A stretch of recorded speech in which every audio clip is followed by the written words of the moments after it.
కేరళలో ఒక అంగన్వాడీ ప్రారంభోత్సవానికి హాజరైన ఎమ్మెల్యేకు ఊహించని షాక్ ఎదురైంది.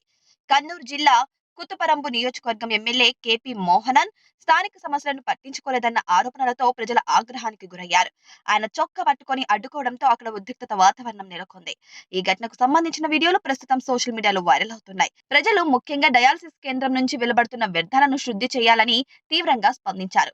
ఈ వ్యర్థాలను బహిరంగ ప్రదేశాల్లో పడేస్తుండటంతో భూగర్భ జలాలు కలుషితమవుతున్నాయని, పర్యావరణం మరియు ప్రజల ఆరోగ్యానికి ముప్పు ఏర్పడుతుందని ఆరోపించారు. ఎన్నిసార్లు ఫిర్యాదు చేసినా ఎమ్మెల్యే ఎటువంటి చర్యలు తీసుకోలేదని మండిపడ్డారు. కాగా ఈ విషయంపై స్థానికులు ప్రశ్నించగా ఎమ్మెల్యే అక్కడి నుంచి వెళ్లేందుకు ప్రయత్నించారు.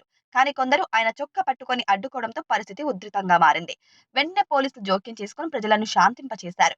ఏళ్ల తరబడి ఈ సమస్యతో మేము ఇబ్బంది పడుతున్నామని, ఫిర్యాదులు చేసినా ఎటువంటి ఫలితం రాలేదని స్థానిక ప్రజలు వాపోతున్నారు. అందుకే ఎమ్మెల్యేలను నిలదీయాల్సి వచ్చిందని వెల్లడించారు. ఇక ఈ ఘటన కేరళ రాజకీయాల్లో పెద్ద చర్చానీయాంశంగా మారింది. ప్రజల అసహనం సహజమని కొందరు విశ్లేషకులు వ్యాఖ్యానిస్తుండగా, ప్రజాప్రతినిధులు సమస్యలను విస్మరిస్తే ఇలాంటివి తప్పవని సోషల్ మీడియాలో కామెంట్స్ వెల్లువెత్తుతున్నాయి.